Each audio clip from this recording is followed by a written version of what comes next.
घेऊन सगळ्यांना तसा आग्रह पण करू सगळं जे आलेले आहेत त्यांच्यासाठी. तर नर्मदा परिक्रमा हा बऱ्याच लोकांचा उत्सुकतेचा विषय असतो. बऱ्याच लोकांना त्याची माहिती जाणून घ्यायची असते, पण नेमकं खरंच परिक्रमा इतकी आवड असते का, तर हे विषय सगळं आनंद करीत असतात. आपल्या देशामध्ये आपल्या कॉलनीमध्ये बसबद्दल गेलेले, काही पायी आणि काही बसमध्ये असं केलेले आणि पूर्ण पायी गेलेले, असे तिन्ही प्रकारचे व्यक्ती आपल्याला लाभलेले आहेत. सुहास फडके, स्वाती फडके, वैशाली अरगडे, पद्मजा नामदास आणि ॲडव्होकेट विनायक नामदास यांना मी आग्रह केला तर पुढे यांचे अनुभव ऐकूया. दुसरा उद्देश म्हणजे यानिमित्ताने आपण एकत्र येऊया, काहीतरी कार्यक्रम पालीमध्ये जीवनतना असतात तर हा सगळ्यांनाच फायदा होईल. वैशाल्यांना इथे पुढे बसतात. मी जसं पोस्टमध्ये लिहिलं होतं की हा कार्यक्रम यशस्वी झाला तर असं आलं की आपण कार्यक्रम येत करू. नक्की त्याचा आपल्याला आपले जे कॉमन प्रश्न प्रलंबित आहेत ते सोडण्याकरता सुद्धा फायदा होऊ शकतो. जास्त वेळ घेत नाही. मी आता पहिल्या ॲडव्होकेट नामदास मॅडम यांना विनंती करतो की तुम्ही त्यांचे अनुभव म्हणू शकता. सगळ्यांना नमस्कार. मी काही जास्त वेळ घेणार नाही. मला स्वतःलाच फडकेजी दोघांचं ऐकायचं आहे, कारण त्यांनी पाय परिक्रमा केलेली आहे, आम्ही काय बसनी केलेली आहे. तर बसनी पण आमची चांगली झाली. मी बारामतीला ट्रॅव्हल्स कंपनीतर्फे आम्ही गेलो होतो आणि 40,000 रुपये प्रत्येकी खर्च आला, बाकीचा आपला खर्च. आणि राहायला हॉटेल वगैरे होते, चांगली सोय होती. गरम पाणी, जेवण बनवायचं त्यामध्ये, चहा नाश्ता. आणि बसनं फक्त आमचा दिवसा प्रवास असेल तर रात्री नसायचा आणि उठायचे वगैरे बरोबर सकाळी बरोबर. आणि 3 ठिकाणी आम्ही हॉटेलपेक्षा वेगळ्या आश्रमात राहिलो. पहिल्यांदा देवाला राहिलो, नर्मदालय म्हणून आहे ते, बारटे ठाकूरांचं आहे ते, नाशिकचे आहे त्या. पण त्यांनी तिकडच्या परिसराला वाहून घेतलेली ते. तिथल्या आदिवासी मुलांसाठी त्यांनी पाठशाळा चालवलेली आहे. तिथंच त्यांना म्हणजे स्वतःच्या पायावर उभं केलेले आहे. तिथं वेगवेगळ्या प्रकारचं शिक्षण देतात त्यांना, व्यवसायाचं वगैरे. आणि त्यांना हे करतात म्हणजे तयार करतात आणि त्यांना पैसे उत्पन्न पण मिळवून देतात. आणि आदिवासी भागातील पूर्वी लोक तिथं खूप म्हणजे त्रास द्यायचे लोकांना, तर त्यांनी त्यांना असं शहाणं केलेलं आहे की आता तिथं कुठलेही आदिवासी आपल्याला त्रास देत नाही नर्मदा परिक्रमा करताना. आणि त्यांचं एक आहे, तिथं आम्ही राहिलो होतो. आणि दुसरं ह्याला राहिलो होतो भालोला, तिथे प्रतापे महाराजांचा आश्रम आहे, तिथे आम्ही 2 दिवस होतो. ते जरा वेगळ्या ठिकाणी म्हणजे कसं धार्मिक आहे. हॉटेलमध्ये राहणं तिथं राहणं हा जरा फरक आहे, त्यांचे नियम पण असतात आणि पूजा वगैरे असतात. तिथे एक मूर्ती आहे तिच्यावर दत्त महाराजांची, पहाटे ती ओपन करतात वस्त्र वगैरे. तर तिथं आपल्या शरीरात जेवढी चक्र आहे तेवढी त्या मूर्तीवर चक्र आहे आणि छातीवर गोमुख दिसतो. तर जे साधक आहेत त्यांना ती चक्र फिरलेले दिसतात पूजेच्या वेळेला. मला काय दिसली नाही म्हणजे एवढं काही माझंही नसेल, पण तिथे एक आहे. आणि अजून एक सांगायचं होतं म्हणजे अमरनाथला आम्ही विवेकानंद आश्रमात राहिलो. त्यांनी पण तिथं परिक्रमासाठी म्हणजे आश्रम केलेला आहे कमी खर्च आणि वेगळं वातावरण आहे. म्हणजे विवेकानंदाने जसं सांगितलंय तसं त्यांनी तो आश्रम चालवलेला आहे. आणि अजून एक म्हणजे ग्रामपंचायत आमचा परिचय झाला तिथे नरसिंगपूरला.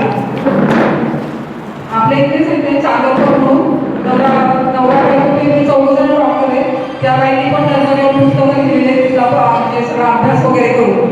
आणि आपल्या इथे महाराष्ट्रातले बरेच जण असं आहेत ते तिकडे गेले परिक्रमा करायला आणि तिथेच राहिले परिक्रमावासियांची सेवा करण्यासाठी. आणि आमची इथं काय होतं, पायी असल्यावर आपलं पायी नाही आहे, त्याच्यामुळे असं वाटतं की आपल्याला हे 15 दिवस फारच कमी पडले, आपल्याला अजून म्हणजे पायी करायला पाहिजे. म्हणजे तिथं गेल्यावर असं वाटतं की आपल्याला मैयाच्या चांगल्या बांधणार असतं. तर ते कसं काही जमलेलं नाही आहे. म्हणून मला फडकेजी दोघांचा अनुभव ऐकण्याची इच्छा उत्सुकता पण आहे.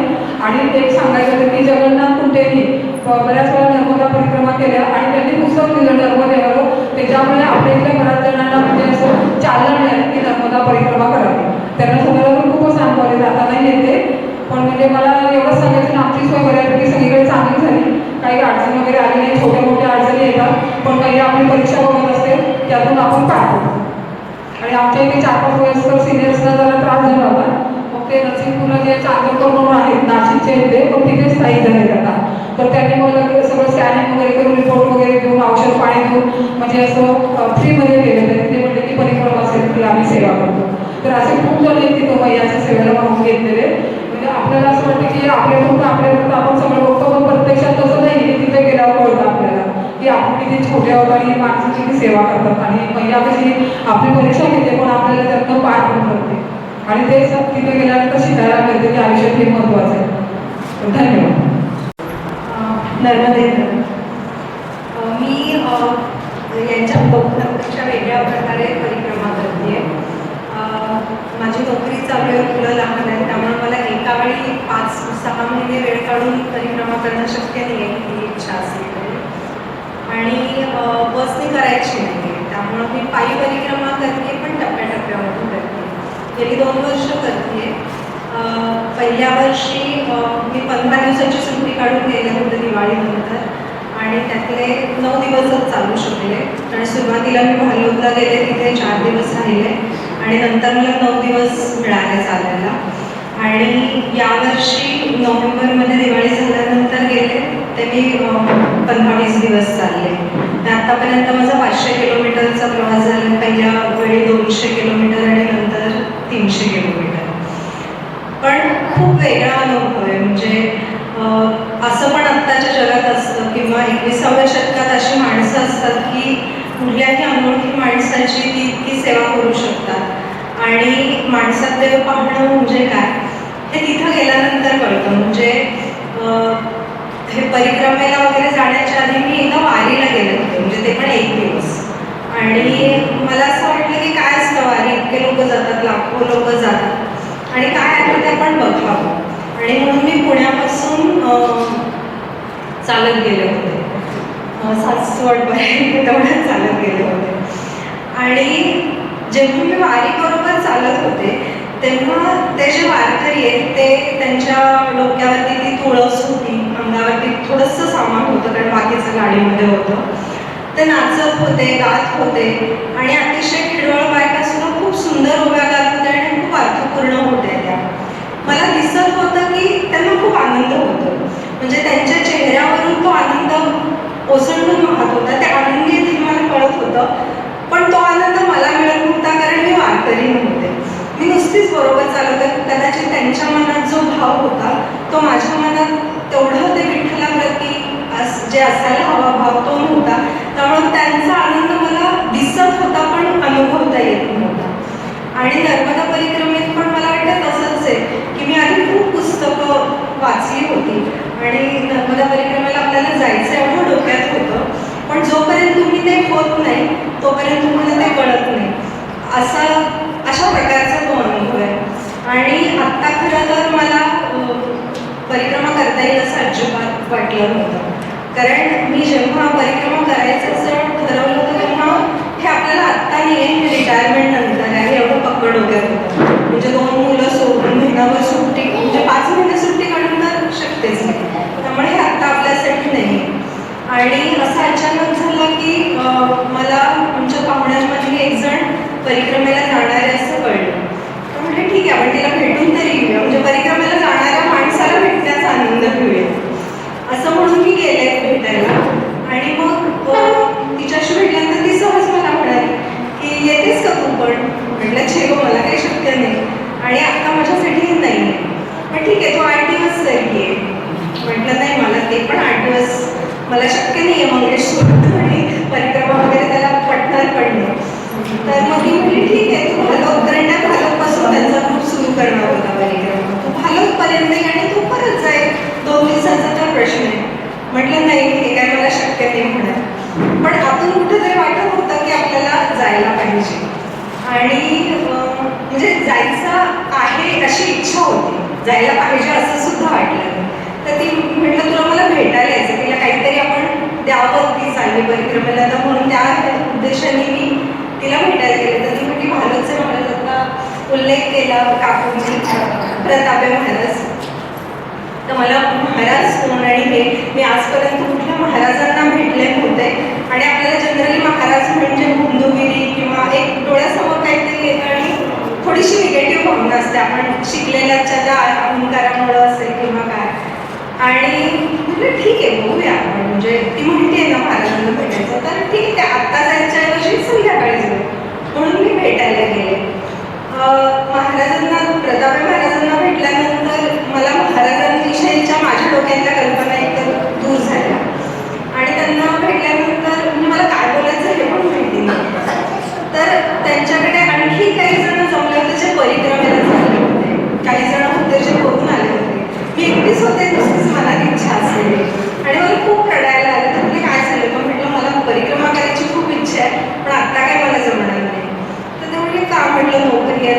संसाराच्या जबाबदारीत आता हे माझ्यासाठी नाही. तर ते म्हटलं तुम्ही सगळा आनंद एकाच वेळी कशाला हवा, थोडा थोडा आनंद मिळव. आणि तू 15 वर्षांनी 18 वर्षांनी जाणारेच म्हणतेस, तर तुला काय माहिती 15 आणि 18 वर्षानंतर काय आहे ते. तुला जमेल तशी कर, 8 दिवस चाल, 4 दिवस चाल, तुला जमेल तशी कर. म्हटलं पण त्याचे नियम असतात. म्हणजे मला वाटते काका फटके काका नियम काय असतात वगैरे ह्याच्याबद्दल सांगते. की ती मैयाचं तट बदलायचं नाही, उजव्या बाजू म्हणजे उजव्या बाजूला मैया ठेवून चालायचं वगैरे. म्हटलं मी जर परत यायचं म्हटलं तर मला प्रत्येक वेळी मैयाला क्रॉस करून यावं लागेल. तर त्या म्हटलं तू नियम कशाला बसतेस, नियम बाजूला ठेव, तुझी इच्छा आहे ना मग तू कर. म्हटलं ठीक आहे. म्हणजे मला ऐकायला तर खूप छान वाटतंय, पण हे काही शक्य नाही. म्हणजे तिथंपर्यंत माझ्या डोक्यात होतं की हे आपल्याला शक्य नाही. पण ती माझी जी रिलेटिव्ह आहे तिच्यासाठी मी पांढरे ड्रेस म्हणजे पांढरा ड्रेस घेऊन गेले होते, कारण पांढरा ड्रेस घालून जातात परिक्रमेत म्हणून. आणि त्यावेळी मी स्वतःसाठी पुढे घेतला होता. म्हणजे मला असं वाटत होतं की तो पांढरा ड्रेस कपाटात बसला, म्हणजे दिसला मला प्रत्येक वेळी कपाट उघडला की माझ्या मनात ही इच्छा कायम ठेवती नाही की मला परिक्रमेला जायचं आहे. म्हणजे 12 वर्ष 15 वर्ष तो ड्रेस माझ्या कपाटात तसाच राहिला आणि तो बघताना मला ती परिक्रमा करायची आहे हे कायम डोळ्यासमोर आहे. आणि तो ड्रेस होता तिथे. मग तिथून परत आल्यानंतर असं होतं तरी मला पक्क होत गेला की नाही मला जायचं आहे, आत्ताच जायचं आहे. घरून परवानगी मिळणं शक्य नव्हतं, कारण बरोबरच आहे, मुलं आहेत, नोकरी आहे, हे सगळं शक्य नव्हतं. पण आपल्याला जायचंच. मग मंगेशला विचारलं, एकदा विचारलं, दोनदा विचारलं. आता तो नाही म्हणणार होता हे मला खूप माहितीच होतं. पण मग एका पॉईंटला मी सांगितलं की मी जाऊन येते. आणि मी माझ्याकडे फारशी तयारी नव्हती, मला काही फारसं माहिती नव्हतं. मग त्याच रिलेटिव्ह आहे तिला विचारलं काय काय तयारी करायची. आणि मी बॅग भरली आणि मी अक्षरशः 8 दिवसात ठरवून गेले. चालायची तयारी केलेली नव्हती. जे रोजचं रुटीन होतं ते सुरू होतं. आज ते रुटीन मोडून उद्या मी गेले असं झालं. पण तिथं गेल्यानंतर खूप चांगला अनुभव मिळाला. म्हणजे मी पहिल्यांदा गेले आणि मोबाईल पण घेऊन गेले नव्हते. दुसऱ्यांदा घेऊन गेले होते तेव्हा मोबाईलवरती बसचं तिकीट येईल म्हणून मोबाईल घेऊन गेले होते. पण हे नक्की होतं परिक्रमेत की तुम्ही इथलं सगळं जगापासून मनाने बाजूला होता तेवढ्या पिरियड पुरतं का असेल.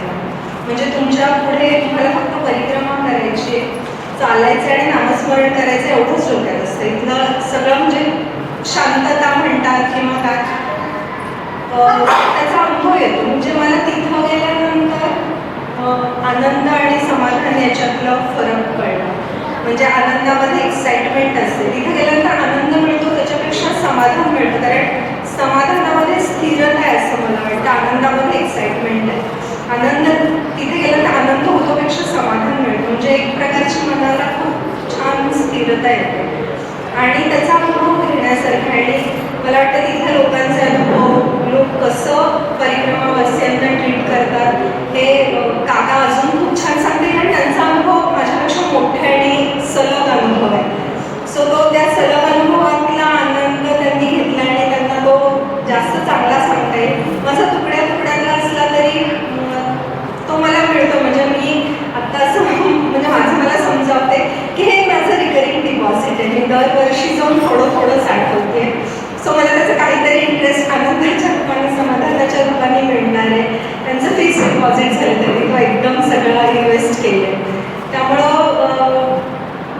डेफिनेटली ह्याच्यात म्हणजे ज्यांना ज्यांना वाटतं आतून उर्मी आहे की परिक्रमा करावी त्यांनी ती जरूर करावी.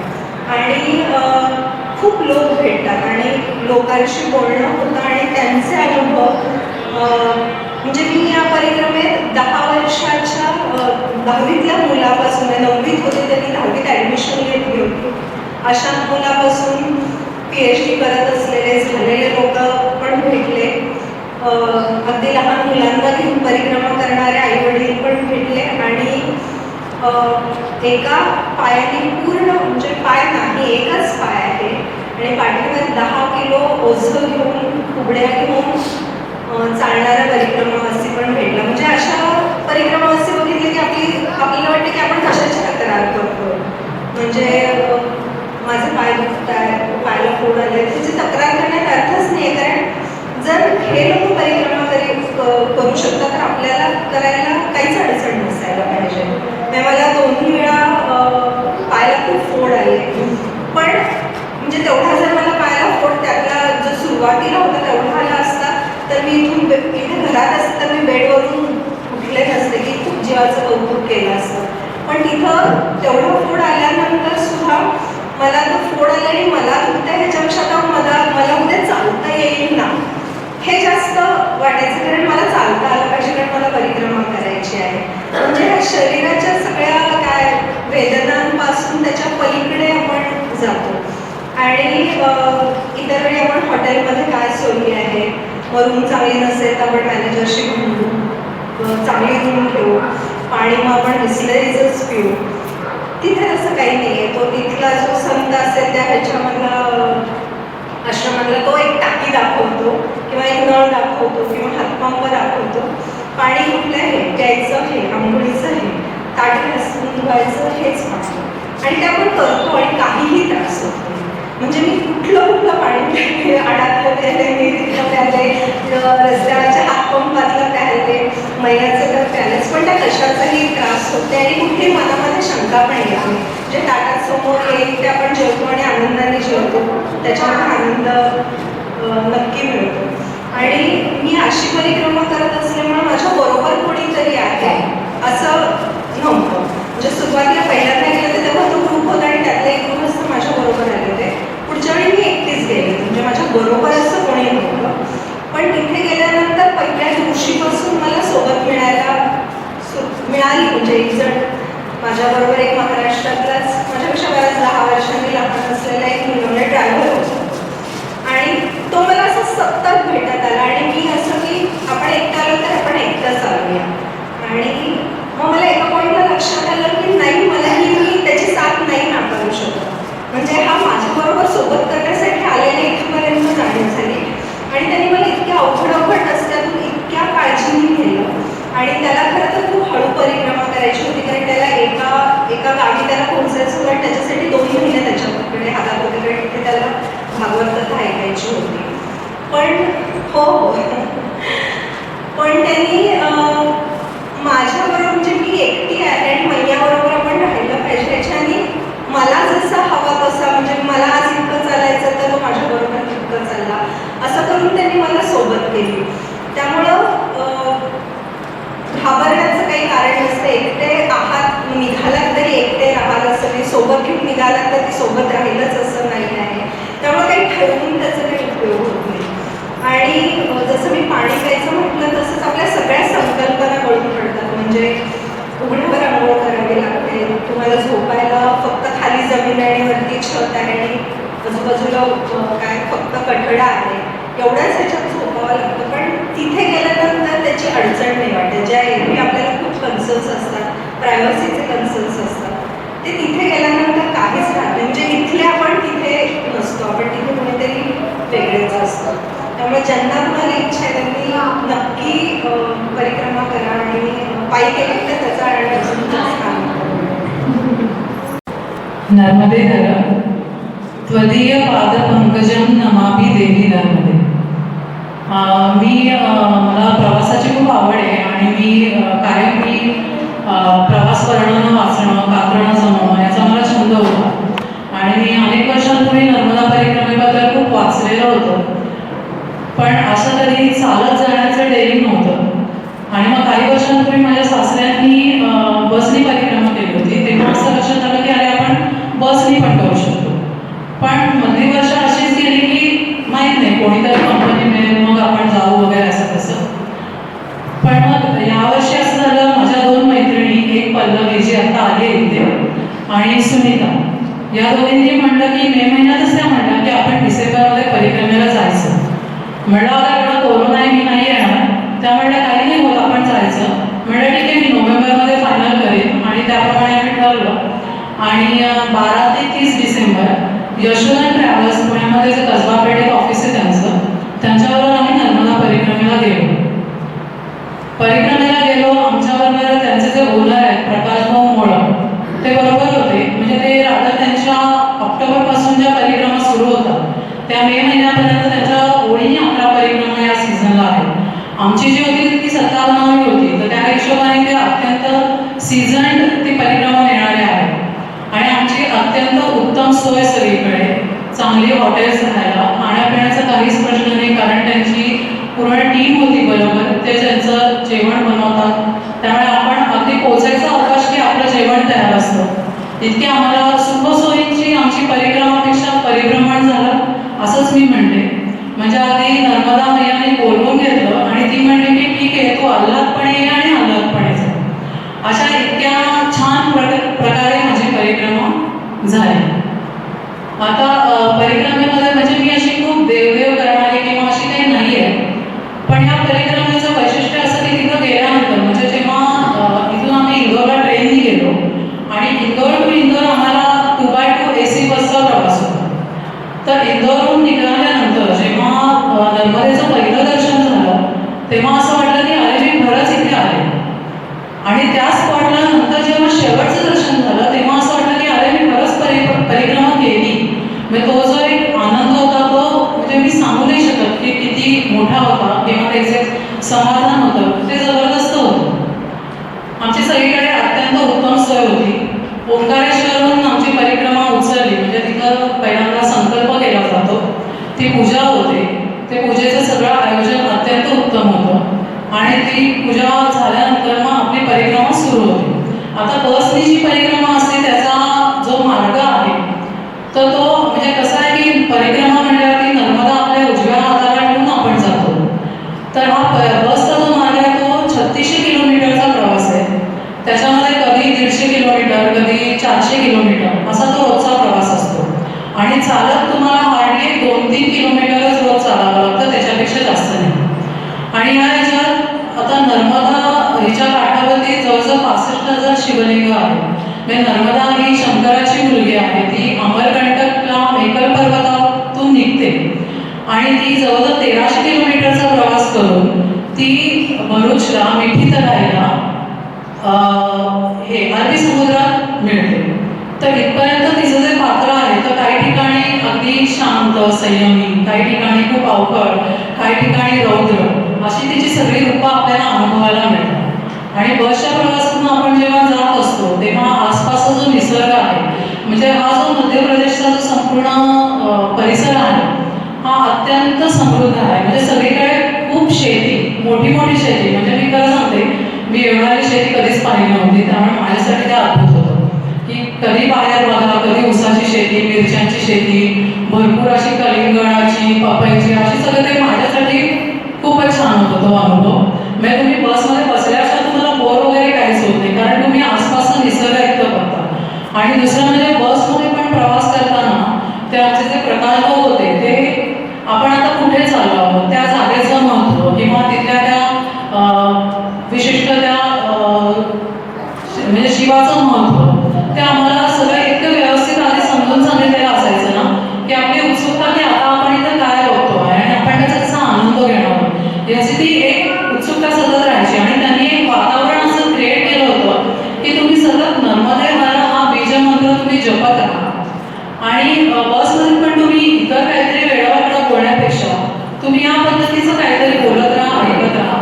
म्हणजे ते आपोआप वातावरण कसं राहायचं. आणि रोजचा एक परिपाठ म्हणून रोज ज्ञानेश्वरांचा हरिपाठ आम्ही म्हणायचो. म्हणजे त्याची इतकी सवय झाली होती की एकदा असं झालं की सगळेजण बसमध्ये खूप दमले होते, तर ते प्रकाश म्हणले की आज परिपाठ नको, ज्याचा त्याने आपला आपला म्हणा. तर माझ्यासारखं जी कार्य देवदेव न करण्याचं मी पटकन पुस्तक काढलं, म्हणजे माझा मी परिपाठ म्हणून घेते. इतकी त्या सगळ्या वातावरणाची सवय होती. आणि जसं या कोणी म्हटल्या की आपल्याला आठवणी येते तिकडची, तशी खरंच सकाळी उठल्यापासून म्हणजे सकाळी जे आम्ही खूप लवकर उठायचो आणि बाहेर पडायचो, तर सकाळी उठल्यापासून ते शेवटी परत आपण मुक्कामाला जाईपर्यंत घरची कणभरही आठवण यायची नाही, कारण ते वातावरण इतकं भारावलेलं आहे. बरं तो परिसर जो आहे नर्मदा मैयाचा तो इतका जबरदस्त आहे. म्हणजे त्याच्यात जी काही पॉझिटिव्ह एनर्जी, पॉझिटिव्ह व्हायब्रेशन्स जे आहेत त्याने आपण खिळून राहतो तिथे. म्हणजे कुठली मंदिरं तिथली जी आहेत, आता त्याच्यात पांडवकालीन आहेत, अनेक शतकांपूर्वीची अशी सगळी मंदिरं आहेत, पण ती अजूनही चांगल्या पद्धतीने मेंटेन केलेली आहेत. आणि तिथं जाऊन आपल्याला म्हणजे असं खूप छानच, म्हणजे कोणी अगदी एखादा नास्तिक मनुष्य सुद्धा म्हणजे तो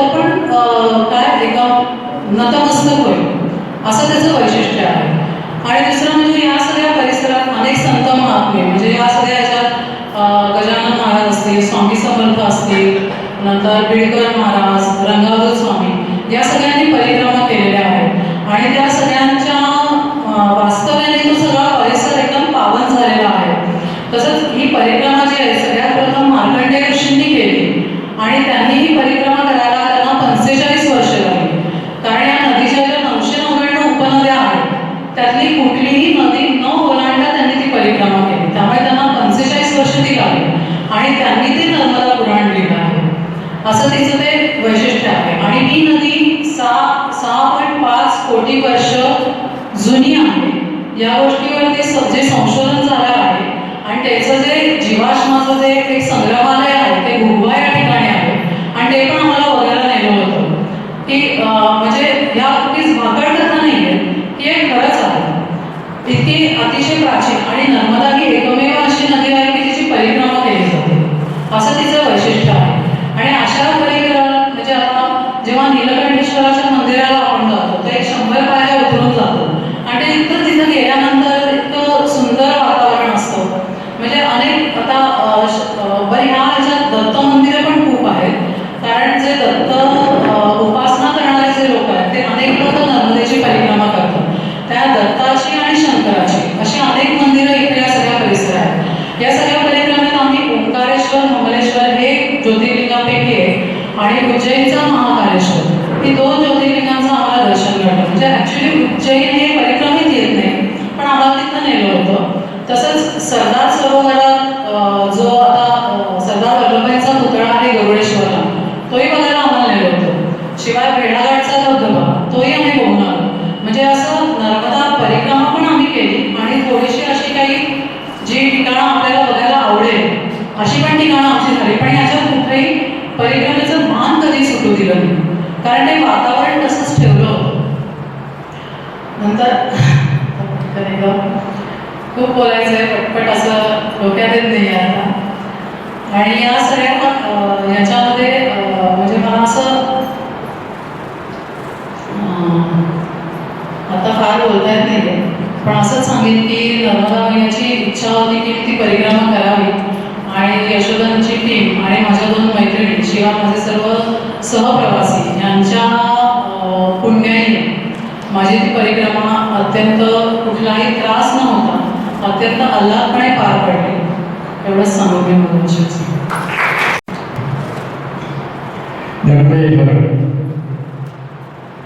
बसनी परिक्रमा करा, चालत करा किंवा खंडीने करा, करते परिक्रमा करणं महत्वाचं आहे. खूप अवघड अशी ती केली की तो फार आणि ज्याने बस काय साधं आहे असं काही नाही.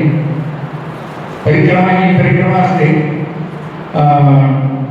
आता जास्त परिक्रमेविषयी न सांगता अनुभवांकडे येणार आहे, पण आता इथे सगळेजण जे सांगतायत की चालत परिक्रमा पूर्ण केली, चालत परिक्रमा पूर्ण केली असं काही नाही झालं. शेवटचे 8 दिवस आम्हाला गाडीने करावी लागली आणि ते का वगैरे ते पण अनुभवात येईलच. पण बरंचसं आम्ही पायी चाललो आणि मुख्य जे शुल्क आणि जंगल आहे, अप्रमत्त जंगल आहे, ते सगळं आम्ही पायी पूर्ण केलं.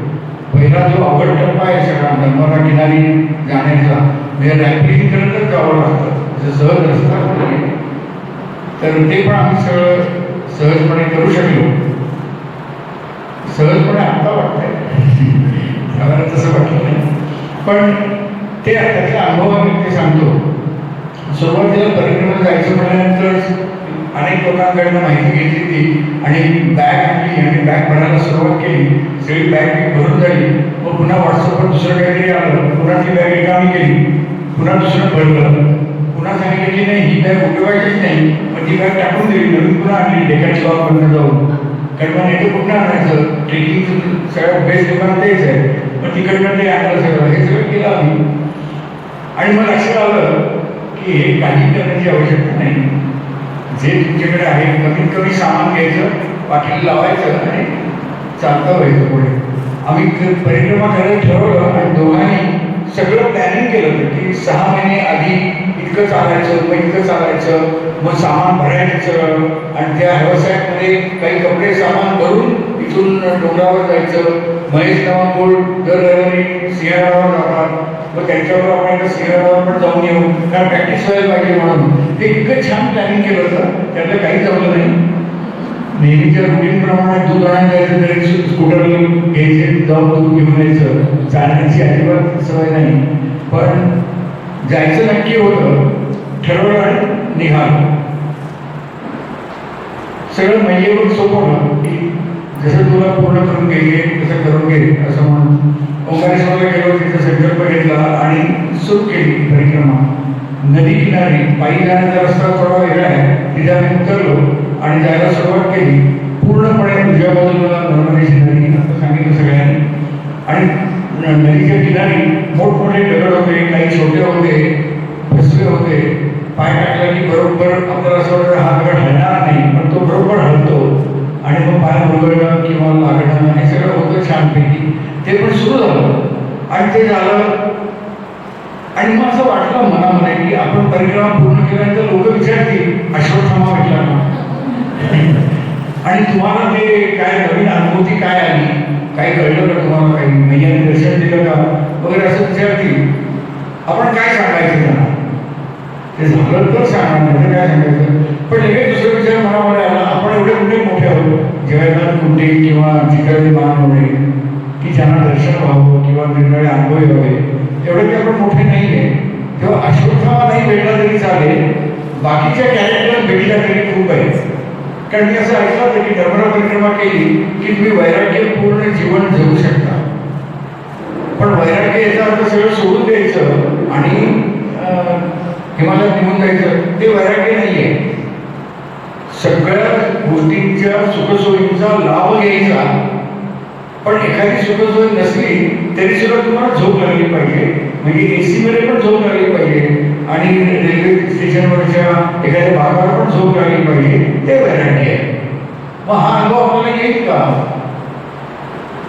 तर तो जर आला तर आपली परिक्रमा पूर्ण झाली असं मनामध्ये आलं आणि आम्ही सुरू केलं. अश्वत्थामा नाही भेटला तरी चालेल, बाकीचे कोण कोण भेटतात का बघूया. कारण वैराग्य द्यायचं असेल तर तुम्ही स्वतःकडे बघणं अपेक्षित असतं आणि या संपूर्ण परिक्रियेमध्ये आपोआप स्वतःकडे बघणं होतं आणि त्याचा मात्र खूप चांगला फायदा झाला. मग आपल्यामध्ये असलेला अर्जुन भेटला, कर्ण भेटला, भीष्म भेटला, शकुनी मामा भेटला. आपण केव्हा केव्हा कोणत्या प्रसंगी शकुनी मामासारखे कोणाचे तरी वागलोय का?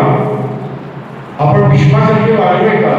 जसं भीष्माने प्रतिज्ञा केली आणि ती शेवटपर्यंत पूर्ण केली, आपण किती प्रतिज्ञा केल्या आणि किती पूर्ण केल्या? अर्जुनासारखं आपलं झालंय का? प्रत्येक गोष्टीमध्ये प्रश्न प्रश्न प्रश्न, जसं गीतेच्या दुसऱ्या अध्यायामध्ये आहे, सगळे प्रश्नच आहेत. आणि वरुणाचं एक छान पुस्तक आहे, आपण सारे अर्जुन, आपल्या दुसरे प्रश्न असतात, आपण करत नाही काहीच. मग तसं आपलं आहे का? असं तो एक अंतरप्रवास सुरू झाला आणि तो मात्र खूप छान झाला. आणि म्हणून असं वाटलं की नर्मदा परिक्रमा आपली सफल संपूर्ण झाली. निदान आपण कोण आहे एवढं जरी आपल्याला कळलं आणि कोणत्याही ठिकाणी कसंही राहता आलं आपल्याला तरी पुष्कळ आहे. आणि ते मात्र आपोआपच जमतं. ती पण नर्मदा मैयाची कृपा आहे. असं म्हणतात की मनात आला ते घडतं. तुम्ही फक्त मैयाकडे मागा, ते होतं. तसं आम्हाला बऱ्याच वेळेला झालं. मैयेचं तुम्हाला दर्शन झालं का? दर्शन नाही झालं, पण तिने परिक्रमा पूर्ण करून घेतली. हा पण चमत्कारच आहे. ज्याला चालायची सवय नाही, अंगावर ओझं घेऊन जायची सवय नाही, अशाच्याकडे सुद्धा ती परिक्रमा पूर्ण होऊ शकते. हा पण चमत्कारच आहे. आम्ही सुरू केली परिक्रमा आणि पहिल्याच दिवशी आम्ही विचारलं आता आश्रम किती लांब आहे अजून. याच्यामध्ये एक वैशिष्ट्य म्हणजे आश्रम किती लांब आहे हे जरी माहिती असतं, पण ते किलोमीटर किती आहे ते माहिती असतं. पण त्या किलोमीटरला तसा काही तिथे अर्थ नाही आहे. कारण तुम्ही किती किलोमीटर चालला हे तुम्हाला ठरवता येत नाही फारसं. कारण तुमची कपॅसिटी, असणारा रस्ता, रस्त्याच्या सोयी, म्हणजे खास काढण्याचा रस्ता आहे, डोंगर आहे, तर हे सगळं पाहून आणि तुमची शारीरिक स्थिती याच्यावर ठरतं की तुम्ही किती पुढे जाणार किंवा नाही ते. तर पहिल्या दिवशी आमची चांगली परीक्षा आली. आम्ही अगदी आता आश्रम जवळ आला, सूर्यास्त होत आलाय, पण जवळ आहे असं तिथल्या लोकांचं एक चांगलं वैशिष्ट्य आहे, तुम्ही पण अनुभव असेल की किती अंतर आहे ते काहीच आहे. कोणीच सांगत नाही. पण आपण तरी त्या विचारलं की किती किलोमीटर आहे, 1-1.5 किलोमीटर आहे, म्हणजे ओळखावं 5-6 किलोमीटर आहे. ते तुमचा उत्साह वाढवण्याकरता सांगतात. ठीक आहे, इथे जवळच आहे, नाही काही नाही, जा तुम्ही जाऊ शकता असं करतात. तसं यांनी सांगितलं की तिथल्या लोकांचं सेवा करण्याचा जो भाव आहे तो खूपच आहे. आपण कल्पना करू ना, उत्तम सेवा त्याच्याही पलीकडे खूप काही आहे, इतका तो आहे. म्हणजे आश्रमामध्ये वाट बघत असतात की अजून परिणाम असे आले नाही, फक्त 40 आले, अजून आले आहेत का, येणार आहेत का, आणि जर येणार असतील तर लगेच त्यांच्याकरता स्वयंपाक तयार करणार आणि त्यांना जेवायला देणार. आपल्या इथे घरामध्ये आईला कोणी सांगितलं आम्ही जेवायला येणार आहे तरी आपण म्हणतो आत्ता कशाला. पहिला प्रश्न आपल्या मनात होतो की आत्ताच कशाला यायचे, उद्या आलं तर बरं होणार. पण तिथे म्हणजे ते वाट बघत असतात आणि तुम्हाला देत असतात. हा जो सेवाभाव आहे हा खूप भावला. याचं कारण असं आहे की आम्ही दोघांनी निघताना असं ठरवलं होतं की त्या आश्रमामध्ये आपण राहणार आहे, तर तिथे जर परिक्रमावासियांची गर्दी खूप झाली तर आपण तिथे राहू, त्या सिस्टीमला सपोर्ट करू आणि मग त्याच्यावरचं लोड थोडं कमी झालं की आपण पुढे निघायचं. कारण आम्हाला बंधन नव्हतं की इतक्या वेळा दिवसात परत यायला पाहिजे वगैरे. आता नोकरीने घरच्या संसारिक जबाबदाऱ्या काही नव्हत्या, त्यामुळे असं काही नव्हतं की म्हणजे टाईम लिमिट नव्हतं आणि आम्ही पण ते घालून घेतलं नव्हतं. तर आपण तिथे राहूया आणि त्यांना मदत करूया आश्रमवासियांना. तर आम्ही एका आश्रमामध्ये असं गेलो, जेवणासाठी झाली आमची, आणि गेल्यानंतर त्यांना सांगितलं की आता तुम्ही बसा जेवायला सगळ्यांना, आम्ही दोघं तुम्हाला वाढतो. तर ते म्हणाले की नाही, आम्ही आश्रमात जेवतच नाही, सेवा करायला येतात, पण त्या आश्रमामध्ये जे काही अन्न तयार होतं ते स्वतः ते ग्रहणच करत नाही. ही केवढी मोठी सेवा आहे. मग त्याला एकाला विचारलं की तुम्ही काय करता, तो म्हणाला मी कॉलेजमध्ये शिकवतो. मग बोलता बोलता कळलं की तो कॉलेजमधला प्रिन्सिपल होता, तिथल्या सायन्स कॉलेजमधला, आणि तो प्रिन्सिपल सेवा द्यायला इथे यायचा. एक MBBSच्या शेवटच्या वर्षाला परीक्षा दिलेला मुलगा तिथे सेवा करायला आलेला होता. म्हणजे असे अतिशय उच्चशिक्षित लोक सुद्धा तिथे होती. पण जेवायला ती त्यांच्या त्यांच्या घरी जायची. आश्रमात येणार, आश्रमवासियांना वाढणार, त्यांचं सगळं ते पुस्तक काढणार बाजूला, ते काही करून देत नाही परिक्रमावासियांना. उलट परिक्रमावासियांना खालीवर नमस्कार करतात. त्याची पण दडपण येते, तर आम्ही काय करतो एवढं, आम्हाला तुमच्याकडे खालीवर नमस्कार का करताय. पण मग नंतर ते म्हणायचे की मैयामुळे आम्ही आहे, मैयाची सेवा आम्ही करतोय. म्हणजे ते आपल्याकडे मैया बघतात आणि तिला नमस्कार करतात, तो नमस्कार आपल्याला नाही. हे जेव्हा कळलं तेव्हा जरा ओझं डोक्यावर कमी झालं की हा नमस्कार केला तर आपण मैयाकडे पाठवून देऊ, तो काही आपल्याला नाही आहे. इतका सेवाभाव त्यांच्याकडे आहे.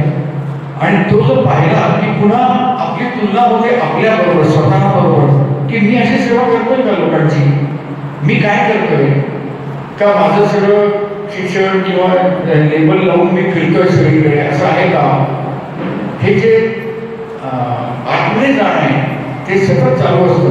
जसं की सांगितलं की नामस्मरण करत जायचं असतं, तर नामस्मरण करत जाणं, मग कधी आपण पोचतो आपल्याला लक्षात येत नाही, सहजपणे जाणं होतं. मैया सगळं ठरवून घेते.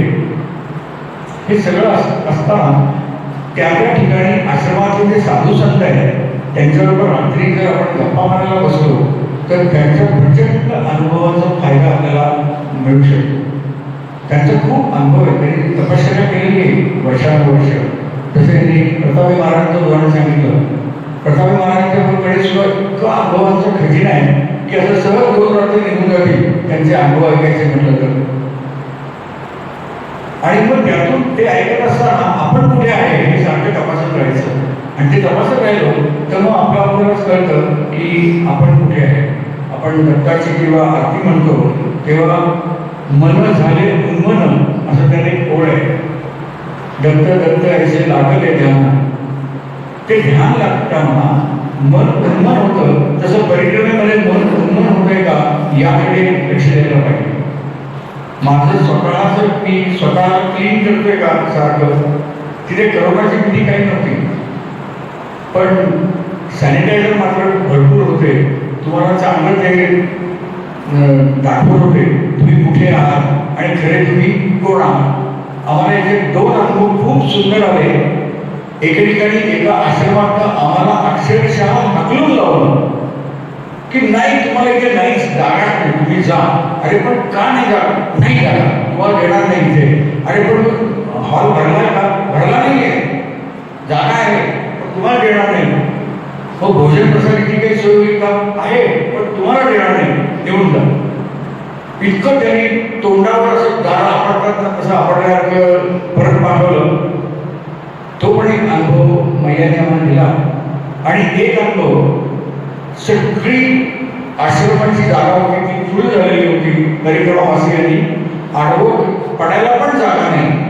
म्हणजे दिवसभर चालल्यानंतर अशी अवस्था असते की आता इथे झोपलं तरी चालेल, जेवायला नाही मिळालं तरी चालेल. तर ते म्हणतात की हां तिथे ठेवलंय तर तुमची प्लेट घेऊन या आणि तिथे जेवायला जा. तर इतक्या लांब जेवायला जायचं, 15 पायऱ्या चढायच्या, जेवण करायचं, पुन्हा खाली उतरायचं, त्यापेक्षा नको जेवण, अशी पण अवस्था झालेली असते. तर अशा त्या ठिकाणी गर्दी होती. त्या गावामध्ये जेवणामध्ये सगळीकडे गर्दी होती, कुठेही जागा नाही. मग शेवटी आम्ही नियम तोडून असं ठरवलं की आता हॉटेलमध्ये बघूया जागा आहे का. मग हॉटेलमध्ये गेलो तर हॉटेल स्कूल सगळी.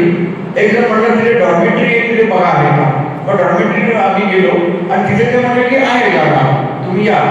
म्हटलं चालेल. मग येतो म्हटलं सगळ्यांना घेऊन. तुमच्याबरोबर महिला आहेत का? म्हटलं आहे. मग त्यांना जागा नाही म्हणजे तिथे महिलांना नाही परवानगी, फक्त पुरुषांकरता हे आहे. आणि तिची जी ओनर होती ती महिला होती. मी म्हटलं तुम्ही आहेत नाही इथे, मग आम्हाला काही काळजी नाही. किंवा आम्ही एक कॉर्नरला झोपतो, आमच्या महिला पलीकडे झोपते भिंतीच्या बाजूला, इकडे आम्ही पुरुषांकडे झोपतो. नाही नाही म्हणजे महिलांना इथे प्रवेशच नाही, दुसरीकडे बघा. आणि मग अशी अवस्था आली की कुठेही जागा नाही त्या गावामध्ये. काय करायचा हा प्रश्न पडला. मग आठवलं की आम्ही जेव्हा परिक्रमा सुरू केली तेव्हा प्रकाशा नावाच्या एका गावी आमच्या 3-4 मुंबईच्या लोकांची ओळख झाली आणि ते आमच्याबरोबर चालत होते. त्यांच्यावर एक पुरुष होते आणि 2 महिला होत्या, 3 जण ते होते. तर त्यांच्या ज्या एक बाई होत्या त्यांचं ते स्वतः कार्डिओलॉजिस्ट आहे मुंबईला. तर त्यांचा एका मित्राचं त्या गावी मोठं हॉस्पिटल होतं, तो ऑर्थोपेडिक सर्जन. त्यांचा वर्गमित्र कॉलेजमध्ये असताना वर्गमित्र होतं. तर त्याच्यावरून त्यांना आठवलं की या गावीच तो आहे असं त्यांनी आम्हाला भेटल्यानंतर सांगितलं होतं. ते मला त्यावेळेला आठवलं. सगळी दारं बंद झाली ना, कुठेच नाही म्हटलं. मग त्यांना फोन करून विचारला की कुठल्या हॉटेलमध्ये मिळेल का जागा. ठीक आहे म्हणजे. मग त्यांनी त्यांच्या मित्रांना फोन केला, तर त्यांनी त्यांच्या मित्राकडे नंबर घेतला आणि तो कळवला नंबर. कळवल्यावर फोन केला तर ते म्हणले की आम्ही ह्या गावी नाहीच आहे, आम्ही गोव्याला एका कॉन्फरन्सला आलो आहे आणि गोव्याला कॉन्फरन्स आहे म्हणून घरातले सगळेजण इकडे आले, आमच्या घरात पण आता कोणीच नाही आहे. पण म्हणलं आम्हाला एक राहायची जागा कुठे मिळेल का बघा, हॉटेल वगैरे तुमच्या ओळखीचं कोणतरी असेल, 5 मिनिटांनी फोन करा म्हणजे. आम्ही इकडे गॅसवर जागा मिळते की नाही. आणि 5 मिनिटांनी फोन केला, बरोबर 5 मिनिटांनी फोन केला, कारण आम्हालाच घाई होती. फोन केल्यानंतर ते म्हणले की तुम्ही अमुक ठिकाणी जा आणि तिथे एक माणूस येईल आणि तुम्हाला घेऊन जाईल. बरं म्हटलं. तिथे गेलो, तो आला माणूस. तो आल्यानंतर त्यांनी परत त्यांना फोन केला त्या डॉक्टरना आणि त्यांना सांगितलं की हे भेटले मला. मग ते म्हणले काय त्यांना. मग त्यांच्याशी मी बोललो तर ते म्हणले वेडे आहेत का तुम्ही, माझ्या मित्राचे फॅमिली मेंबर तुझ्याबरोबर आहेत ना, माझ्या बंगल्यात राहायचं. आणि त्यांचा 6 बेडरूमचा बंगला होता मोठा आणि आम्ही 6 जणच होतो. ते म्हणजे प्रत्येकाने एकेका बेडरूममध्ये झोपा. म्हणजे आम्हाला आडवं पडायला सुद्धा जागा मिळेल का नाही अशी परिस्थिती होती. तिथे एकदम 6 बेडरूमचा बंगलाच मिळाला राहायला. आणि तो केअरटेकर त्यांचा होता. तो म्हणतो मी तुम्हाला घेऊन जातो. आणि मग तिथे गेलो, पण त्याला सांगितलं की आम्ही काही बेडरूममध्ये आम्ही असं झोपत नाही, गाडीवर झोपत नाही, आम्ही खाली झोपणार आहे. पण एका हॉलमध्ये आम्ही झोपलो आणि त्याला सांगितलं की आमचा नियम आहे म्हणून आम्ही नाही झोपत आहे. त्याला आम्ही कधी पाहिलं नाही, त्यांनी आम्हाला कधी पाहिलं नाही. पण अशी उत्तम सोय पण होऊ शकते. जिथे दारं सगळी बंद झाली आणि आपण जर महिन्याला साथ घातली तर खूप दारं उघडलं आणि सोय चांगली होते. हा पण अनुभव खूप एक चांगला आला. या ठिकाणी नर्मदे हर असं म्हणायची पद्धत आहे. तर त्याच्याबद्दल स्वामी सांगितलं एका महंताने नर्मदे हर का म्हणतात ते सांगितलं. ते ऐकूया त्यांच्याकडे. नर्मदे हर खूप अनुभव आहेत आणि कुठून सुरुवात करायची आणि काय सांगायचं असा फार मोठा प्रश्न आहे. आणि आत्ताच संजयजीने सांगितलं तसं वेळेचे कन्स्टंट आहे. ॲक्च्युली मी ते वहीत खूप असे काही अनुभव टिकून ठेवले, म्हणजे पॉईंट्स की सांगता यावं किंवा लक्षात राहावं म्हणून. पण आता आपल्याला वेळ नाही आहे फारसा. तर नर्मदे हराचा अर्थ जो आम्हाला त्या एका साधू महाराजांनी सांगितला तो असा आहे की नर म्हणजे नरदेहाची, आपण संतांच्या वाङ्मयामध्ये ऐकतो ना की नरदेहाची प्राप्ती झाली तर त्याचा सदुपयोग करावा. म्हणजे स्त्री किंवा पुरुष असं नाही, नर म्हणजे नरदेह, म्हणजे मनुष्याचं देह. तर नर आणि मद म्हणजे अहंकार, नरमध्ये, आणि हर म्हणजे हरणकर. म्हणजे नर्मदेला आपण अशी सारखी साथ घालत असतो की आमचा अहंकार तो नष्ट कर, आणि तो तिथे ॲटोमॅटिक बनतो. म्हणजे आपण नर्मदे हर म्हणतो ना, जे एकमेकाला ग्रीट करताना काय म्हणायचं असतं, तर नर्मदे हर म्हणायचं असतं. तर म्हणजे ही नर्मदेला साथ घालायची असते की माझा अहंकार नष्ट कर, आणि तो नष्ट होण्यासाठी ती आपोआप तसे प्रसंग निर्माण करते आपल्या आयुष्यामध्ये. जसे मी आता सांगितलं की कोणी तुमच्याशी चांगलं वागतं, कोणी तुमच्याशी वाईट वागतं.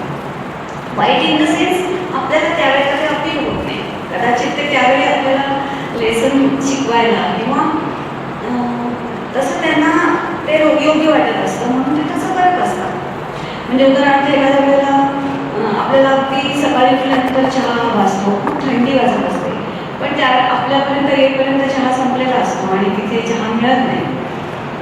किंवा ही खूप किरकोळ गोष्ट आहे, पण जसं झोपायला जागा मिळत नाही, कधी खायला भूक लागलेली असतं, जेवायला मिळतं, कधी पंचपक्वान्न नाही मिळतात, कधी काही मिळतही नाही. आणि दोन्ही टोकाचे अनुभव आपल्याला येतात. तर आपला हा जो अहंकार आपल्याला, आपण घरी जोपासलेला असतो की मला आत्ता हे हवं म्हणजे ते आत्ता मला मी मिळवणार, किंवा हे विकत घेऊन येईन, किंवा कुठून तरी नातेवाईकांकडून मिळेल, मित्रांकडून जे मला हवं आहे ते मला आत्ता हवं आहे, अशा भावना. आणि ते आपण मिळवतो, आपण त्याचा उपभोग घेतो. पण ते काही नसताना सुद्धा आपलं जीवन चालू असतं, चालू राहू शकतं. तर हा जो आपला अहंकार आहे तो नष्ट करण्यासाठीचे वेगवेगळे प्रसंग आपल्याला अनुभवायला येतात, आणि हे अनुभव खूप खोलवर जाणारे असतात. म्हणजे आपण आपल्या अंतरंगात खूप खोलवर जाऊ शकतो, आणि ती नर्मदा आपला अहंकार हरण करते, आणि मग तो आपल्याला आनंदाची अनुभूती होते. म्हणजे आपण सतत आनंदात राहू शकतो, परिस्थिती कुठलीही असू दे, डोक्यावरती ऊन असू दे, पायामध्ये दगड असू दे, चिखल असू दे, किंवा एखादी डोंगर वाट असू दे. पण त्या कुठल्याही रस्त्याने जाताना आपण जे आपल्या नामस्मरणामध्ये असतो किंवा आपल्या स्वतःमध्ये आत्मचिंतन करत असतो, तो अनुभव खूपच वेगळा आहे. आणि त्याच्यासाठी आपल्याला घर आणि आपल्या सुखसोयी किंवा मी हे निर्माण करू शकतो, मला हे पाहिजे ते मी मिळवू शकतो. ह्या सगळ्या आपल्या नेहमीच्या रुटीनमधनं आपण बाहेर पडलो तरच तो आपल्याला अनुभव घेता येतो. तर तसा अनुभव तिथे छान मिळतो, आणि कशाचंही वैषम्य किंवा काहीच वाटत नाही. म्हणजे काही लोक आपल्यापेक्षा खूप फास्ट चालणारे असतात आणि मग ते पुढे जातात. मग आपल्याला वाटतं अरे आपण चालू तर शकत नाही. म्हणजे जसं पैशाचं सुख आणता येत नाही तसं एनर्जी पण कुठून आणणार, आपण थकलो तर थकलो, एक पाऊलही पुढे नाही चालते. मग त्यावेळेला जिथे असेल त्या परिस्थितीत राहावंच लागतं.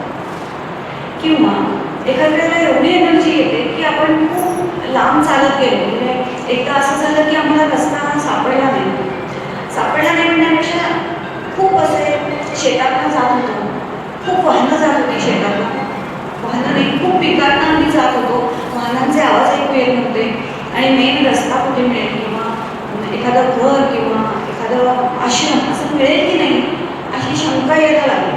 कारण मैलों आम्ही चालत होतो, 20-25 किलोमीटर तर आम्ही सहज पार करून गेलो होतो. पण तरी कशातच असं एखादी वास्तू किंवा एखादं घर असं काही दृष्टीला पडत नव्हतं, आणि तिथे सांगायलाही कोणी नव्हतं. आणि जेव्हा आपल्याला रस्ता सापडत नाही किंवा हे त्यावेळेला आपण नर्मदे असं जोरात म्हणायचं, आणि मग कोणीतरी एक 15-20 मिनिटांनी अर्ध्या तासाने कोणीतरी येतं आणि आपल्याला मार्ग दाखवतो. तर मग तसं झालं, आणि असं खूप पुढे गेल्यानंतर एकाने सांगितलं की तुम्ही या रस्त्याने, कारण शेतातनं गेल्यावर अनेक रस्ते फुटलेले असतात, पायवाटा खूप असतात आणि आपण आपल्या उद्दिष्टापासून लांब चाललोय का त्या दिशेने चाललोय हे समजतच नाही. आणि मग एकाने रस्ता सांगितला पुढे जा आणि मग वाहनांचा आवाज आला येतो आणि मग असं वाटतं की हा इथे रस्ता असेल. मग तिथून आम्ही पुढे गेलो आणि तिथे गेल्यानंतर तो पुनीत आश्रम नावाचा एक आश्रम आहे. मोठी कोरल असं त्या मोठी कोरल नावाचं नाव आहे. इतका सुंदर आश्रम आहे, खूप म्हणजे खूप. आणि तिथल्या जे महाराज आहेत त्यांनी अनेक वेळेला गायत्री पुरस्कार केलेले आहे आणि गायत्री पुरस्कार म्हणजे 1.25 कोटीचा जोड असं अनेक वेळा त्यांनी केलेलं आहे. तर एखाद्या वास्तूची व्हायब्रेशन्स जेव्हा जाणवतात ना तेव्हा आपण आनंद विभोर होऊन जातो. तर तिथे शंकराचं देऊळ आहे आणि खूप छान असं असं कट्ट्यावरती 10 पायऱ्या चढून गेलं की मग मोठं विस्तीर्ण पात्र आहे नर्मदेचं, किनारा आहे.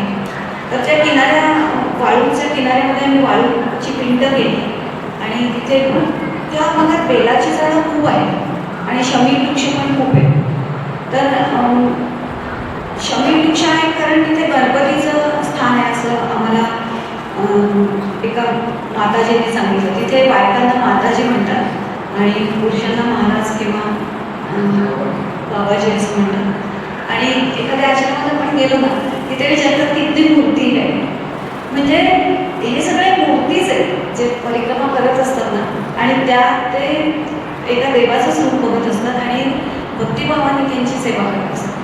काही आश्रमात आपल्याला ते लावायला पायांना लावायला तेल देतात. एका ठिकाणी एका आश्रमामध्ये तेल लावणारे तेल देतात ते आपल्याला आणि त्यांना विचारलं किती पैसे, तर म्हणतात काही नाही आम्ही ते तेल तयार करतो आणि तुम्हाला पाय दुखतील म्हणून तुमच्यासाठी या बाटल्या तयार करून ठेवलेल्या आहेत. आणि त्यांनाच रोटीवाले पराठेवाले बाबा पण म्हणतात.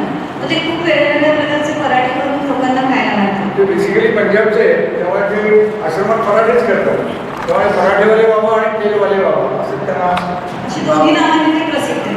आणि काही परिक्रमावासी काय करतात की आम्हाला भात खाऊन कंटाळा आला असं सांगतात. तर म्हणजे डिमांड करण्याचा काही प्रश्न येत नाही कारण एवढे परिक्रमावासी येतात तर ते सगळ्यांना कसं रोटी किंवा पराठे कसे करू शकणार ना, अशक्य आहे. एक अर्धा लोक नसतील तरी आपण एक 25-30 पोळ्या करायच्या म्हटलं तरी आपल्याला अंगावर काटा येतो. अशा वेळेला जर एक 50 परिक्रमावासी आले तर तुम्ही त्यांना रोटी कशी खिलावणार असं. तर बऱ्याच आश्रमांमध्ये दाल चावल किंवा मग कढी खिचडी असं मिळतं. तर काही लोक म्हणतात नाही आम्हाला दाल चावल म्हणून कंटाळा आला, आम्हाला रोटी पाहिजे. मग तिथे ते रोटी करूनही देतात किंवा आमच्यासारखी आता आम्ही महाराष्ट्रात गेलो होतो, आम्ही एका आश्रमामध्ये 3-4 महिला होतो. तर त्याने आम्हाला आवाहन केलं की तुम्ही रोटी करून द्या. मग आम्ही तिथे असे 9-10 किलो कणिक भिजवलेली होती आणि आम्ही 3-4 जणी ते रोट्या करून त्यांना देत होतो. म्हणजे हा सेवेचा जो आनंद आहे तो पण आपल्याला तिथे अनुभवायला मिळतो. आणि आता या दोघींनी सांगितलं तसं की खूप लोक तिथे सेवा करतात आणि असा आपल्याला पण प्रत्यय येतो आणि ते लोक जे सेवा करायला येतात तेही सांगतात की परिक्रमा करणं एक वेळ सोपं आहे पण सेवा करायला येऊन राहणं 8 दिवस 15 दिवस तुम्ही तुमचं घरातलं सगळं सोडायचं सुखसोयी आणि तिथे परिक्रमावासियांची सेवा करायला येऊन राहायचं हे खूप मोठं त्याला धाडस लागतं किंवा मनाचं एक विश्वप्रतिज्ञाच पाहिजे हे करायला असं मला वाटतं. एक दोन अनुभव सांगते की जे मला सांगितल्याशिवाय थांबवणार नाही. तर सेवा याचा अर्थ आपल्याला खूप म्हणजे मला असं वाटतं की खूप वरवरचा अर्थ माहिती आहे की कोणी आलं तर एखाद्या दुखऱ्या माणसाला म्हणजे आजारी असेल तर त्याला औषध देणं किंवा कोणाला भूक लागली असेल तर त्याला खायला देणं इतकंच आपल्याला सेवेचा अर्थ माहिती असतो म्हणजे मला तरी दिला.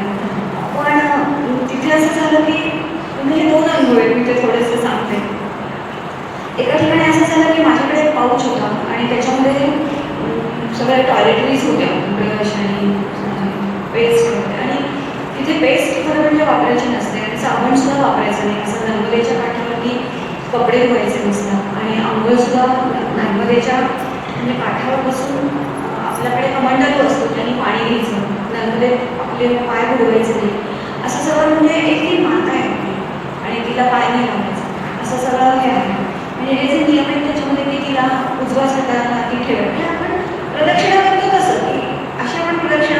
उजव्या हाताला देव ठेवलेला असतो मध्ये आणि आपली त्याच्यामध्ये प्रदक्षिणा असते.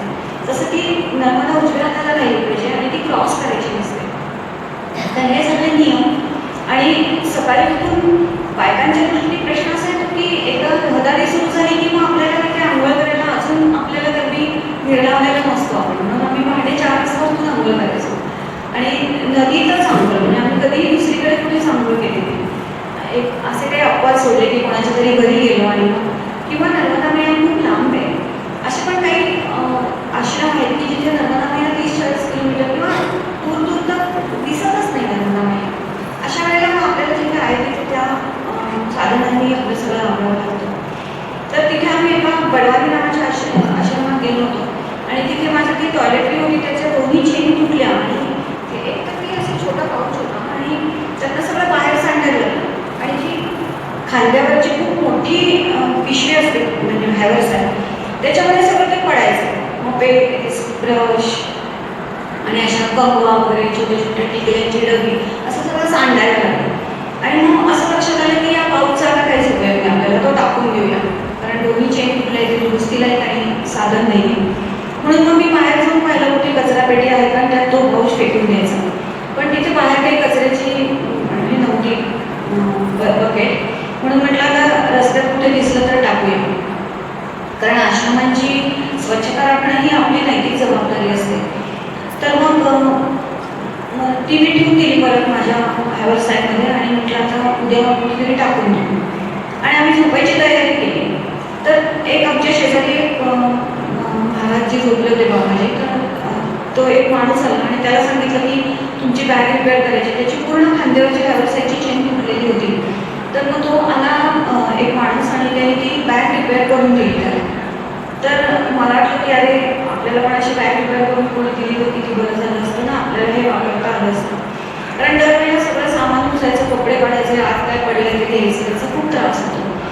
मग त्यांनी तो निघाला आणि मग त्याने अनाऊन्स केला अजून कोणाची बॅग रिपेअर करायची का.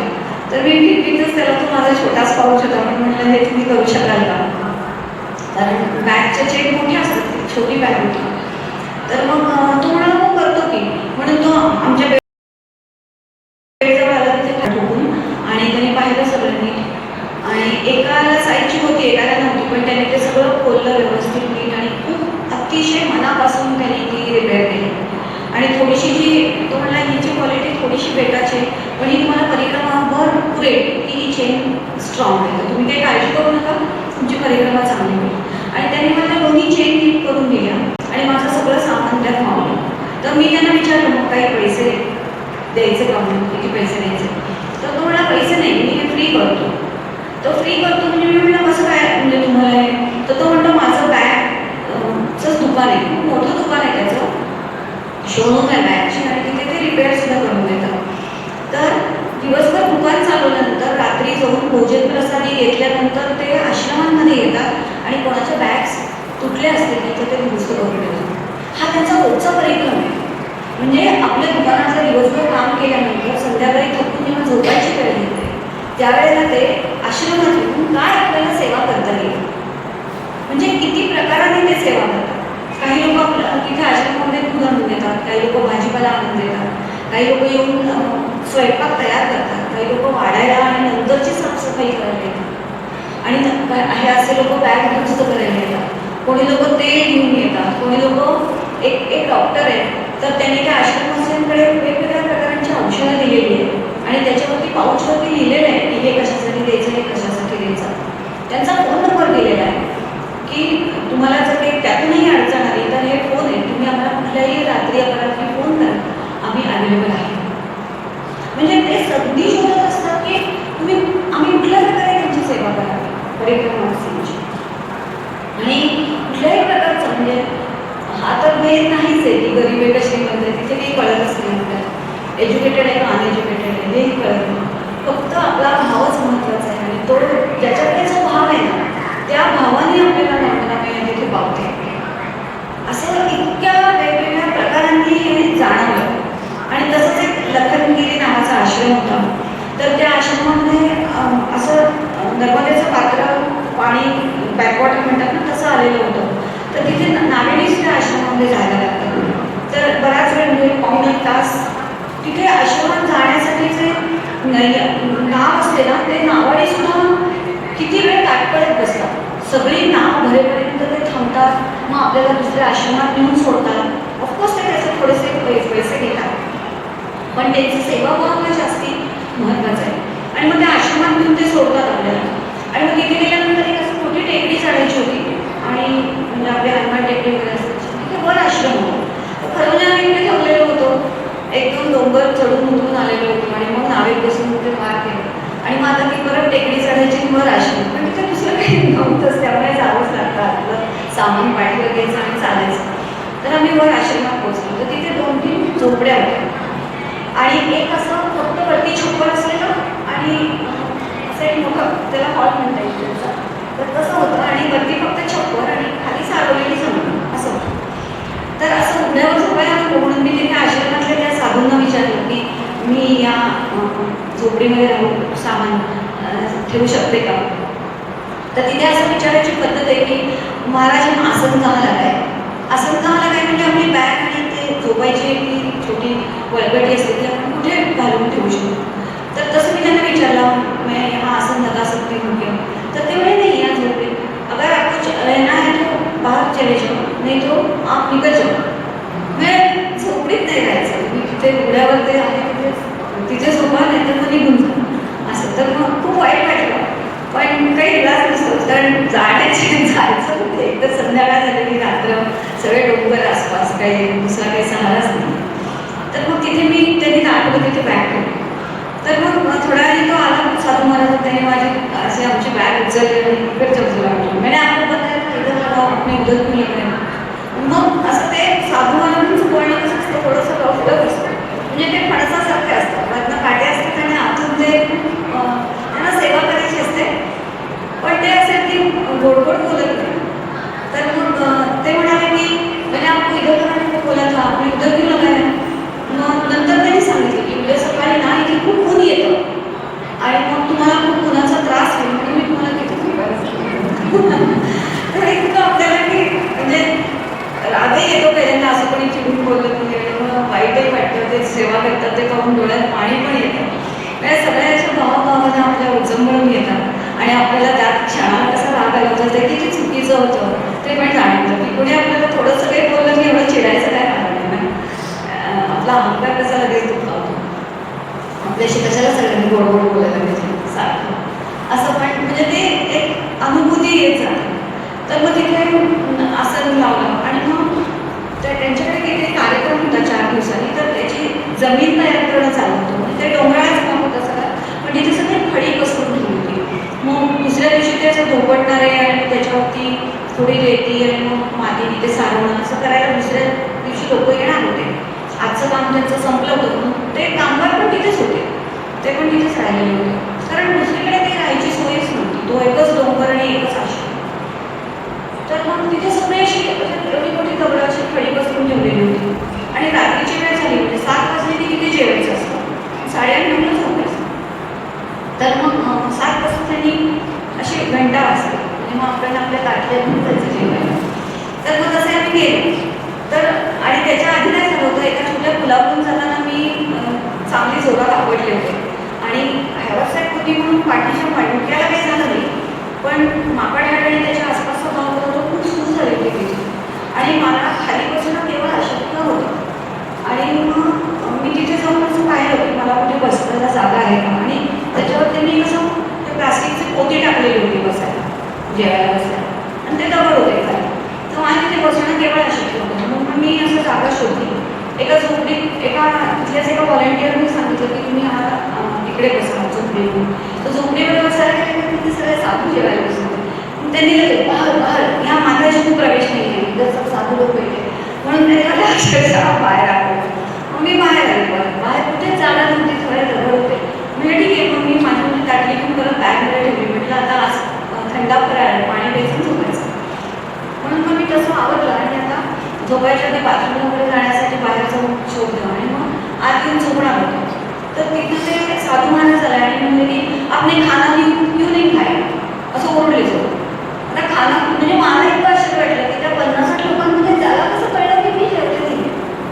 तर तो म्हणला बरं खाना क्यों नहीं खाया, म्हणजे असं नाही की तुम्ही खाल्लं का असं, म्हणजे आपल्याला काही चान्सच नाही ना. मग खाना क्यों नहीं खाया मला असं असं बसायचा काही प्रॉब्लेम आहे, मला खूप दुखतंय तिथे आणि मला दगडांमध्ये बसता आलं नाही म्हणून मी नाही बसले खायला. पहिले गटांना खाना होतं की त्यांच्याकडे बाग होता असं सिमेंटचा, असा खूप लांब होता तो, मी पाहिला नव्हता. आपको वहाँ पर बिठाते थे, आपने बोलना तो था, हमें कैसे पता चले. म्हणून मग त्यांनी तो आत केला, त्यांनी एका ताटात सगळं वाढून ठेवलं होतं आणि असं वाढलं पाव, पाव म्हणजे आता खा. म्हणजे काय त्याचं असं. म्हणजे भाव तर तसा होता पण प्रेम पण होतं आणि तो माझ्याकडे आला म्हणला जे आपके साथ आहे ना, म्हणलं हो आम्ही दोघं बरोबरच आहे. आपने ध्यान क्यों नहीं दिया, उन्होंने खाना नहीं खाया, उन्होंने खाया, उन्होंने खाया, मैं देखा वो अंदर चली गई थी, क्या अंदर चली गई थी, वहां से बाहर आ गई, वो सो गई उधर. आपने देखा नहीं ठीक तरह से, उन्होंने खाना नहीं खाया, फिर साथ में रहने से क्या फायदा है. असं मला पण त्यांनी छान जावलं आणि मग तिला म्हणे चलो पाव असं म्हणून ते खरं माहिती कसं आपटलं जवळजवळ ती टाकली. पण असं लक्षात होतं की ह्या परिक्रमावासींनी खाल्लेलं नाहीये, बाकी सगळ्यांनी जेवण केलं. मी इतकं बारकाईने लक्ष ते देऊन असतात आणि खरं खरं प्रेम करतात. बोलणं त्यांचं रपटप असेल पण मनापासून ते हे करत असतात. मग मी ते खाल्लं, मग ताटली वगैरे घेऊन ठेवली परत आणि मग झोपलो. आणि मग ते सांगतात म्हणजे अनेक आश्रमांमध्ये सांगतात की कोणीही उपाशी झोपायचं नाही रात्री, सगळ्यांनी काहीतरी भोजन प्रसादी घ्यायचे आणि मग झोपायचं असं त्यांचं होतं. प्रत्येक आश्रमामध्ये तशी चांगली अनुभूती आली की आपल्याला ते उपाशी नाही ठेवत कोणीच, म्हणजे मैया आपल्याला कधी उपाशी राहून देत नाही, जे काय असेल ते आपल्याला पोट भरून खायला देते. कधी पंचपक्वान्न असेल, अनेक ठिकाणी आम्हाला खूप म्हणजे अगदी आणि इतक्या आग्रहाने वाटतात, इतक्या आग्रहाने वाटतात की म्हणजे आपण काही नाकारू शकत नाही. त्यांचं प्रेम अगदी भरभरून मिळतं. आणि कसे असतात ना की आपण आज जातो आणि उद्या सकाळी 6ला आपल्याला निघायचं असतं, म्हणजे आउटकंट्रीचीच ती भेट असते, पण त्याच्यात ते प्रेमाचा एवढा वर्षाव करतात की आपण त्या प्रेमात की त्यांच्या धावून निघतो अगदी, इतकं ते आपल्याला भरभरून देतात. आणि मग ते सगळं झाल्यावर मग दुसऱ्या दिवशी सकाळी आम्ही जायला निघालो. तो डोंगर उतरून खाली जायचं असतं, तर अतिशय केअरफुली उतरताना तर अजून काळजी घ्यायला लागते, कारण दगडाकडून पाय घसरला तर मग काही आपल्या हाडच दिसणार आपल्याला फक्त कपाळ मोक्ष.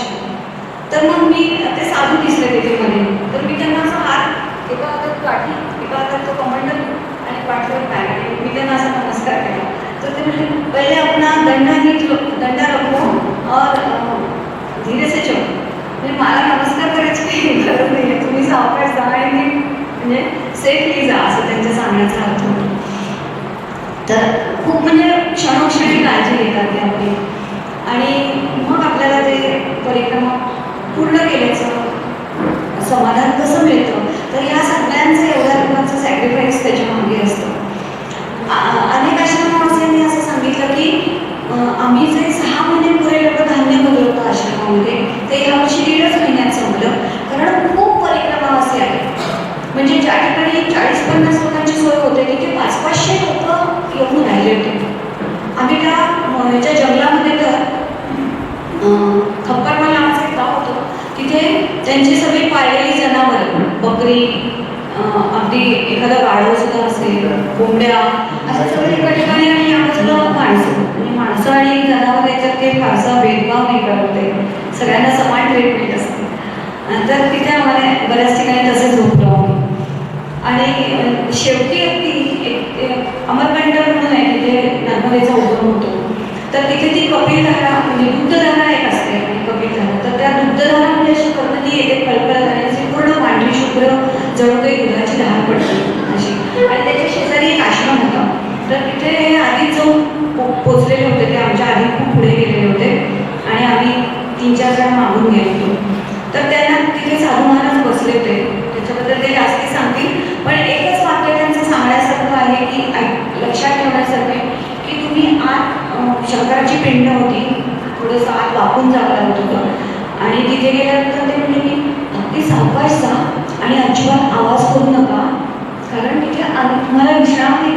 साधू तिथे बसले आणि त्यांना तुमचा पाय लागेल किंवा त्यांना तुमचं काठी वगैरे लागली तर त्यांना दुखेल, तर तुम्ही अतिशय सावकाश जा. म्हणजे अदृश्य रूपाने तिथे खूप साधू त्या त्या मंडपामध्ये बसलेले आहेत. तुम्हाला ते जाणवणार नाही कारण तुमचं एवढी प्रगल्भ जाणीवा झालेला नाही आहे. पण मी तुम्हाला सांगतो की तिथे जे साधू लोक बसले तर त्यांना गडबड गोंधळ चालणार नाही. तिथे बोलू नका, शांत जा, दर्शन घ्या आणि ती शांतता अनुभवा आणि बाहेर. तर हे म्हणजे असं मनाला दुःख करणाऱ्या गोष्टी आहेत की तिथे इतके साधू बसले आणि आपली जाणीव एवढी प्रगल्भ झालेली नाही किंवा आपलं तेवढी आपली स्पिरिच्युअलिटी पॉवर तेवढी आपली वाढलेली नाही की जे आपल्याला समजू शकेल. म्हणजे असे अनेक विश्व आहेत तिथे की आपल्या संकल्पनेमध्ये आता ते येऊच शकणार नाही. अशा अनेक गोष्टी खूप चमत्कार घडतात. खूप एक दोन नाही, असे अक्षरशः दर दिवशी काहीतरी नवीन घडतं आणि म्हणजे किती सांगू त्याला काही एक अनुभव सांगतो आणि मग आपण थांबूया. काही प्रश्नोत्तर काही असेल तर आपण घेऊया. पण एक अनुभव खूप गमतशीर आहे, मजेशीर आहे. एका आश्रमामध्ये आम्ही गेलो होतो आणि गेल्यानंतर ते म्हणे की आज तुम्ही इथेच राहायचं, जायचं नाही.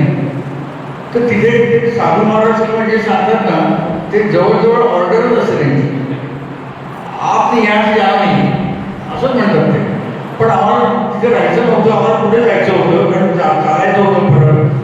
तर ते म्हणाले की नाही इथेच राहायचं. पण त्या आश्रमात काही गर्दी नव्हती, एक 4-5च मूर्ती होत्या, त्यामुळे जास्त जण नव्हते. म्हणलं जाऊया पुढे. तर त्यांनी इंटरव्ह्यूची व्यवस्था घेतली, आतमध्ये नेऊन ठेवली आणि मला जाओ उधर रखो आप भी और आज यहाँ रहना है, रात को भी अभी कहाँ यहीं पे खाना है, रात को यहीं रहना है, कल सुबह जाना है आपने. मैं बता रहा हूँ ना वैसे ही करो. अगर आप गए यहाँ से तो आपको पूरे दिन भर कुछ खाना नहीं मिलेगा किसी भी आश्रम में. ये मैं आपको अभी से बोल रहा हूँ. आणि ते खरंच असं होतं. ते जे तिथे साधू सांगतात ना काही काही वेळेस ते सहज सांगून जातात, असं काही फार असं आग्रहपूर्वक सांगतात असं नाही. पण ते खरंच तसं होतं. मग शेवटी तिथे आम्ही राहिलो, रात्रभर विश्रांती घेतली. दुसऱ्या सकाळी निघताना त्याला विचारलं अब अनुमती है, असं विचारायचं असतं की अब निकलने की अनुमती है. मग ते म्हणतात की नाही, चाय ले लो बाद में जाओ, अभी चाय बना रहे, अभी आ जाएगा. कारण साधारणपणे 5ला निघायची तयारी होते. 4ला उठून आंघोळी वगैरे झाल्या की नर्मदेची आपली आरती झाली की 5ला निघायची. साधारणपणे 5-5:30ला थोडंसं ज्यावेळेला लागलं असं वाटेपर्यंत निघायचं असतं. पण चहा घेऊन जा म्हटलं तर मग थांबावं लागतं. काही ठिकाणी चहा घेऊन जा म्हणजे काय, तर पहिल्यांदा जेव्हा तो आला चहाचा त्यांचा मग, कारण आपलं भांडं न्यायचं असतं, त्यांच्याकडे काही कप नसतं. ते आपलं घंटा वाजवतात की आपण शाळेत कसं जायचं तसं जायचं तिथे आणि लाईनमध्ये उघडून चहा घ्यायचा. तो चहा म्हणजे कोरा चहा, कारण त्या जंगलामध्ये त्यालाच पहिला दूध नसतं, त्यामुळे चहा प्यायला दूध नाहीच. आणि मग पहिलं तर तो साधारणपणे करोनामध्ये आपण काढे घ्यायचो ना तसा तो होता. तर मग त्याला म्हणलं की अरे हे असं काय लागतंय, आप पैसे देने वाले हो ना, इसलिए यहाँ जड़ी बुटियाँ डालिए. किती काळजी घेतो. म्हणजे खरं काय त्याला संबंध आहे, उगाच पाणी दिलं जा म्हणजे दुसरं आपण आणून घेऊन जाणार. पण नुसतं तेवढं नाही, तर काही औषधं इथली वनस्पती जंगलातली आणली ती याच्यामध्ये घातली आणि ती तुम्हाला दिली. आता तुम्हाला त्रास होणार नाही. मग असे आम्ही निघालो. पुन्हा तिने सांगितलं सर एकदा साष्टांग नमस्कार तिने घातला होता, पण तो पाठीकडून होता, तो कमी होता का काय माहीत नाही. मग पुन्हा पोटावर पण एकदा घातला साष्टांग नमस्कार आणि तेव्हा तर खूपच लागलं पायाला. आणि आम्ही एका आश्रमात गेलो. तिथे गेल्यानंतर तो आश्रम होता, त्याचं नाव होतं जोग महाराज आश्रम. आळंदीला जोग महाराज जे आहे त्यांच्या नावाने तो आश्रम त्यांच्या शिष्यांनी काढला आहे. कुणाल पाटील महाराज म्हणून आहे, त्यांचा तो आश्रम आहे. तर तिथे त्यांनी सांगितलं की आज तिथे थांबा आता आणि उद्या सकाळी जायचं, यांना खूप लागलं आहे. तर जरा मराठी बोलायला मिळालं आम्हाला थोडंसं. मग थोड्याशी गप्पा मारल्या आणि मग लक्षात आलं अंधार होत पडला, होत चालला तरी त्या महाराजांनी अंगावर काही घेतलं नव्हतं. फक्त मी नेसलं धोती नेसली, दुसरी गोल गुंडाळी होती, बाकी अंगावर काहीच नाही. म्हटलं महाराज तुम्ही शाल वगैरे काहीतरी नाही, म्हणजे मी शाल नाही घेतली. पहिल्यांदा जे त्यावेळेला तिथे आले होते तेव्हा एका छोट्या मारुतीच्या देवळामध्ये सगळ्या परिक्रमावासींची सोय करायची. पण इतकी थंडी वाजायची की पूर्वून परिक्रमावासींना त्रास व्हायचा. म्हणून तेव्हापासून मी निर्णय घेतला की जोपर्यंत परिक्रमावासींकरता मी चांगला आश्रम बांधत नाही तोपर्यंत मी अंगावर काही घेणार नाही, भिंतीफाट सुद्धा घालणार नाही, शाल सुद्धा घेणार नाही. आणि अजूनही बांधकाम चालू आहे तेव्हा ते पूर्ण होईपर्यंत मी काही बांधणार नाही. परिक्रमावासी करता अशी त्यांनी स्वतःची प्रतिज्ञा करून घेतली आणि त्याप्रमाणे ते राहत. आणि मग ते मला काय म्हणले की तुम्ही असं करा, तुम्ही चालत जा पुढे आणि यांना मी बसनी थोडंसं पुढचं अंतर पाठवून देतो. ते आज रात्री रात्री तेच तुम्ही सकाळी पहाटे उठा आणि तुम्ही जा चालत, त्या बसनी येतील, संध्याकाळी तुम्हाला भेटतील. तुम्ही उद्या संध्याकाळी ज्या आश्रमात जाणार आहे त्या आश्रमात घेऊन पोचतील असं मी बघतो. तुम्ही काही काळजी करू नका, तुम्ही जा. तर म्हणजे ठीक आहे चालेल. मग सकाळी आम्ही निघालो आणि चालायला सुरुवात केली. सुरुवात केल्यानंतर तिचा मला फोन आला तेव्हा महाराष्ट्राची बोलत आहे. आणि मग काय झालं म्हणलं ते बस तिथे सोडणार आहे तिला, पण त्या ठिकाणी नाही, त्याच्या पुढच्या आश्रमात सोडणार आहे. कारण हे तुम्ही उद्या त्या आश्रमात आणणार ना, मग तिथनं तुम्हाला सोडायला कोणी नाही मिळालं तर त्यांना चालावं लागेल. मग त्यापेक्षा आत्ताच एक आश्रम सोडून त्याच्या पुढच्या आश्रमात सोडतो, तुम्ही रात्री पुढे मुक्काम करायला हे करा, परवा तुम्हाला भेटतील. म्हणलं बरं चालेल. म्हणजे आता दुसरं काही पर्यायच नव्हता. व त्यांनी इतका प्रस्ताव चांगला केला होता की जो हिला सोयीचा होता. म्हणलं चालेल तसं, पण म्हणलं आपण की त्या आश्रमात राहणार कुठे, कोण तिथे भेटणार काय, कसं काय, आम्ही भेटणार का नाही, हा सगळा प्रश्न माझ्या डोळ्यासमोर उभा राहिला होता. आणि मी तिथे कसं पोचणार ते पण मला काही कळत नव्हतं. आणि फोनवर मी बोलत होतो आणि मग बरं म्हणलं मी, आणि फोन बंद झाला. बंद झाल्यानंतर आजूबाजूला जी लोकं होती तिथले गावातले ग्रामवासी त्यांनी ते ऐकलं काहीतरी मराठीत बोललेलं. त्यांनी आपको जाना है क्या कहीं? बोला हाँ वो माताराम वहाँ आ रही है, मुझे वहाँ जाना है.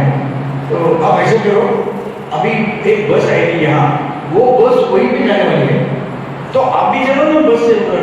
वो माताराम को अकेले वहाँ क्यों छोड़ते हो? ये बाकी लोग जाएंगे पैदल, आप तो जाओ बस से. लेकिन बस कैसे मिलेगी?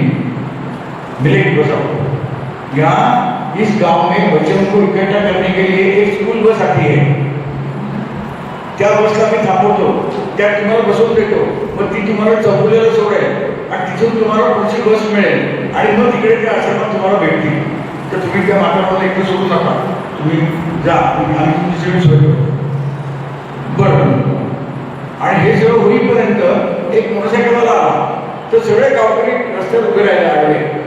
तर थांबायला लागलं की बाबाजी पण शोधतो झोपू नका, कारण या आश्रमाच्या बसला बसून दे, म्हणजे तुझा. बरं. आणि तो म्हणला की तुम्हाला ते बस येईपर्यंत मी थांबणं आवश्यक आहे का? म्हटलं नाही, तुम्हाला बस नाव सांग फक्त की कुठल्या कुठल्या गावाची बस त्या आश्रमावरून जाते, मी उतरीन, मग तुझा तुझ्या कामात तो कामाला निघाला होता. तर तो म्हणतो नाही, पण तुम्हाला कळणार नसेल तर मी थांबतो. नाही म्हणजे मला कळेल तुझा.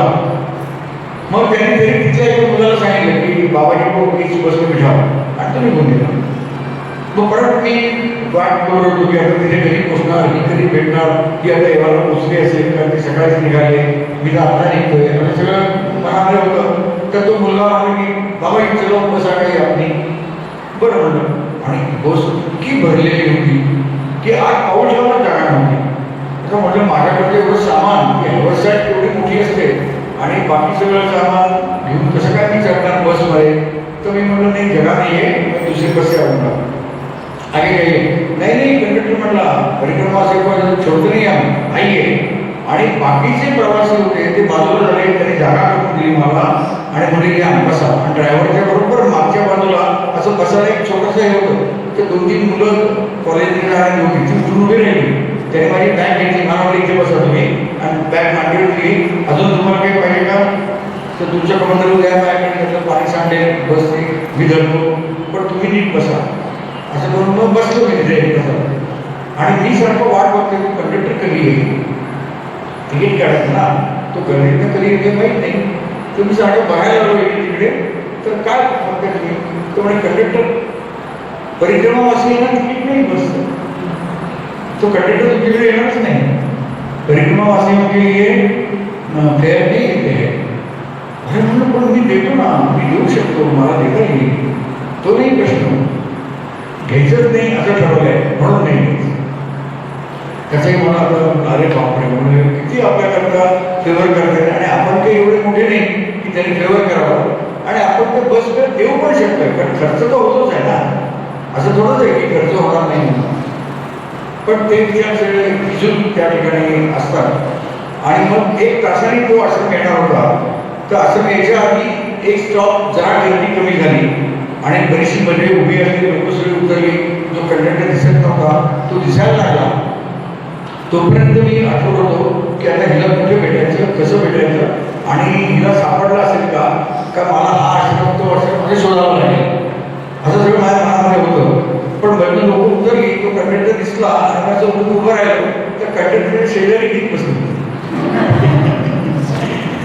म्हणजे हा पण एक चमत्कारच म्हणायला पाहिजे की जी आधी जाणार होती, सकाळी पोहोचणार होती, मी संध्याकाळी जाणार होतो, ते सगळं कसं बदललं. मी पण माझी सोय केली, मी पण त्याच बसमध्ये बरोबर तिथेच आम्ही एकत्र उतरलो. आम्हाला जायचं होतं पुढे, तर तो कंडक्टर आला, तो म्हणला नाही त्या गावी जायचं नाही, तुम्ही इथे उतरा. अरे म्हणून इथे नको, आम्हाला स्टँडवर सोडतो. नाही नाही इथेच उतरा म्हणला. म्हटलं का, इथे समोर बरोबर आश्रम आहे ना, आता प्रसादीची वेळ झाली, प्रसादी घ्या आणि मग जा. स्टँडवर गेला तर तुम्हाला प्रसादी नाही मिळणार, हॉटेलमध्ये खावं लागेल आणि तुम्ही तर हॉटेलमध्ये जेवणार नाही, त्यामुळे तुम्ही इथेच उतरा म्हणायचं, पुढे आश्रम नाही आहे. म्हणजे ड्रायव्हर आणि कंडक्टरना सुद्धा हे सगळं इतकं माहिती असतं आणि ते सपोर्ट करत असतात.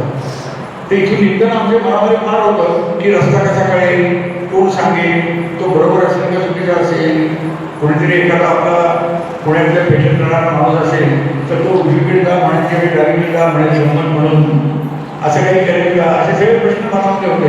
पण ते तिथे सगळे भिजवले. या सगळ्यांना आपण तिथे बाहेर येतो आणि आता यांनी सांगितलं की घरची आठवण अजिबात येत नाही. आमचं पण तसंच झालं, अजिबात घरची आठवण आली नाही. घरचे काय करतायत, काय केलं असेल, नातवंड आहे, त्यांचं नीट चाललं असेल का वगैरे काही नाही आठवण. सगळं ते त्यांचं व्यवस्थित असणं आपण आपल्या करावया. एक शेवटचा मुद्दा म्हणून सांगतो, मी सिद्ध समाधी योगाचे वर्ग घेण्याकरता गेले 25 वर्ष सातत्याने पूर्ण भारतभर फिरत असतो. या परिक्रमेच्या निमित्ताने सलग 3 महिने आम्हाला दोघांना एकत्र राहण्याची संधी मिळाली. कारण नेतो मी 27 दिवस बाहेर आणि 3 दिवस पुण्यामध्ये, तेवढंच आमचा काय तो सहभाग असायचा. पण या परिक्रमेच्या निमित्ताने ती पण एक संधी आम्हाला मिळाली आणि खूप छान परिक्रमा झाली.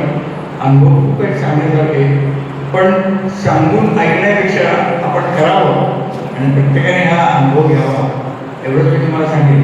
आणि तुमचे काही प्रश्न असतील तर विचारायला कसं एक की असं वाटतं ना की आपण म्हणतो ना की सगळा भार देवावर सोपवायचा किंवा टोटल सरेंडर फुलनेस पाहिजे. तर हे सगळं म्हणजे बरोबर आहे की देवावर भार सोपवायचं, पण आपल्या मनात तर काळजी चालूच असतात. आपली त्या काही असं आपण ते काढून ठेवू शकत नाही. मनाने काळजी करणं किंवा उद्या काय होईल किंवा असं आपलं पुढे काय होईल असं काहीतरी भविष्यातली चिंता काळायच्या असतात मनामध्ये. तर देवावर किंवा आता इथे या केसमध्ये नर्मदा मिळतात पूर्ण सोपवायचं तिच्यावर. म्हणजे उद्या कुठल्या आश्रमात राहायला मिळेल, काय खायला मिळेल का मिळणार नाही, झोपायला जागा मिळेल का, आणि माणसं कशी भेटतील, आश्रम चांगला असेल का, स्वच्छ असेल का, असं काही ह्या नाना शंका कुशंका इनिशियली येतात मनामध्ये. म्हणजे चांगला आश्रम मिळायला पाहिजे, आपल्याला चांगली ट्रीटमेंट मिळाली पाहिजे, झोपायला चांगली, म्हणजे आता नुसतं छप्पर असेल तर मग आत एखादी रूम असेल का, तिथे जाणं मिळेल का, कपडे धुवायला पाणी मिळेल का, कपडे आपले आपले धुवायचे, ताटा आपली आपली धुवायची, सगळे म्हणजे आपलं आपलंच करायचं. तर आपल्याला तिथे धुणं वगैरे धुण्याची एवढी सवय नसते, पण तिथे ते सगळं अंग दुखो काही हो तिथे सगळं करायचं. आणि मग सगळा भार नर्मदा मैयावर सोडायचं म्हणजे नक्की काय करायचं, तर हे तिथेच अनुभवायला मिळतं की खरोखरच काहीच माहिती नसतं. म्हणजे आपण कुठे ट्रिपला जाताना सुद्धा आधी सगळे हॉटेल वगैरे सगळे रिझर्वेशन केलेले असतं. त्यामुळे आपल्याला नक्की माहिती असतं की आपण अवघ्या दिवशी निघणार, अवघ्या दिवशी तिथे राहणार, तिथे राहणार, या ट्रेनने परत येणार पुढे. इथे आल्यानंतर ओला सुद्धा बुक केलेली असते, त्यांनी आपण घरी येऊन पोहोचणं म्हणजे कुठेच काही कसली तसदीच नसते. पण तिथे उद्या काय होणार आहे असं नाही, अजून तासात तसं काय होणार आहे हे सुद्धा माहिती नसते. कारण आपण असं ठरवतो की या आश्रमामध्ये राहायचं, पण तिथे अशी गंमत आहे की काही काही आश्रम बंद झालेले. आता हे जे नवीन नवीन धरणं बांधली आहेत हे झाले, अनेक देवळं पाण्याखाली गेली आहेत, अनेक आश्रम बंद झालेले आणि काही काही नवीन आश्रम निर्माण झालेले. तर आपल्याला मागचे लोक सांगतात की पुढचा आश्रम हा आहे आणि तुम्ही तिथे उतरा, पण तिथे गेल्यावर कळतं की हा आश्रम आता बंद आहे, नाहीच आहे. मग अजून 7-8 किलोमीटर अंतरावर दुसरा आश्रम आणि तिथले 7-8 किलोमीटर म्हणजे 10-15 नक्की धरून चालायचं.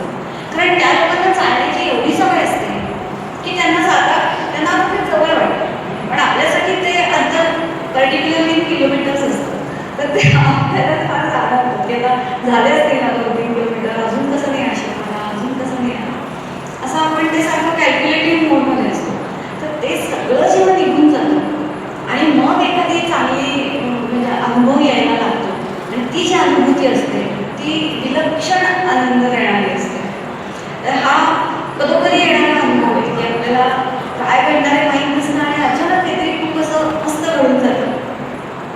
अगदी रोजचा सूर्योदय पाहायला सुद्धा खूप मजा येते आणि सनसेट झाल्यानंतर आता काळजी वाटायला लागते की आता सनसेट झाला, आता अंधार पडेल, तर आता आपण कुठेतरी झोपायची सोय करायला पाहिजे.